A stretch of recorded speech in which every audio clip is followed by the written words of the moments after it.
Hi, DG and the Schaef. This week we've got a couple of interesting films to talk about. The first one is Buried. This is the new Ryan Reynolds movie where basically you've got a guy in a box, and this time it doesn't involve a French guy in white makeup. Schaef, what do you think of Buried? So the movie starts with him waking up in a coffin. He's been kidnapped somehow or another, knocked out. He's got a lighter, a cell phone, and the movie proceeds from there. And I got to hand it to director Rodrigo Cortez and his crew.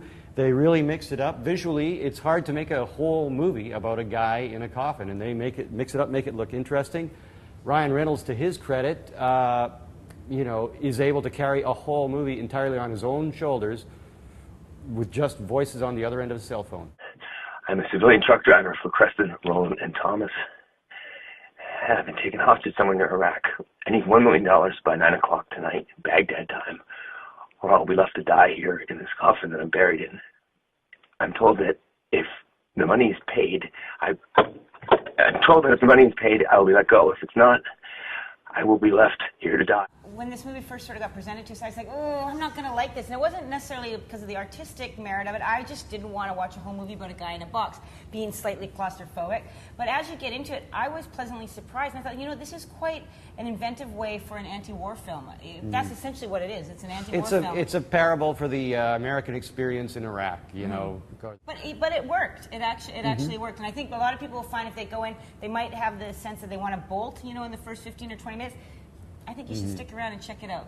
Oh yeah, the first 15 minutes are the hardest. In the dark. Before the dialogue That's always kicks the in, case, isn't it? The first 15 minutes, whatever that means. So yeah, give it some time, hang in there. Not going to be a blockbuster, but That's if something okay. off beats your cup of tea, there you go.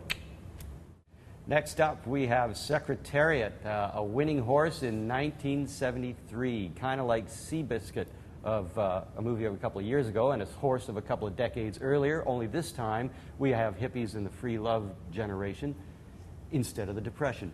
Now, I'm not the horse expert on staff, so I defer to Dana G. Well, I'm a horse nut. Everybody knows that knows me. And so I have to say this movie, I got a little choked up a few times watching it just because I was, you know what, it's such a great story. He just wasn't any horse. He was a horse that... I thought it was the horse, and it was Dana behind me. But this horse was remarkable, right? I mean, his record at Belmont, 30.5 lengths of winning that, to win the Triple Crown, still stands today. The story of how the family kept him, there was 2 colts, they tossed a coin. It's an interesting story, but you know what? It's really Disneyfied for me, this movie, though. It really is that Disney movie, and you and I laughed afterwards because the backstretch at the racetrack in this version is ridiculous, because I've been on the backstretch at racetracks. Holy cow. Yeah, those aren't the first words out of exercise riders' mouths when they've ridden a horse that goes like the wind. Schaef pressing Secretariat even faster. Secretariat refusing to yield, driving forward. This is unbelievable. No horse can take this pace.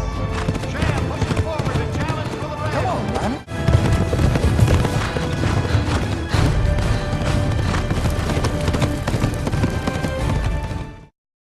To borrow a little horse talk, this movie is a little slow out of the gate. It picks up speed later on.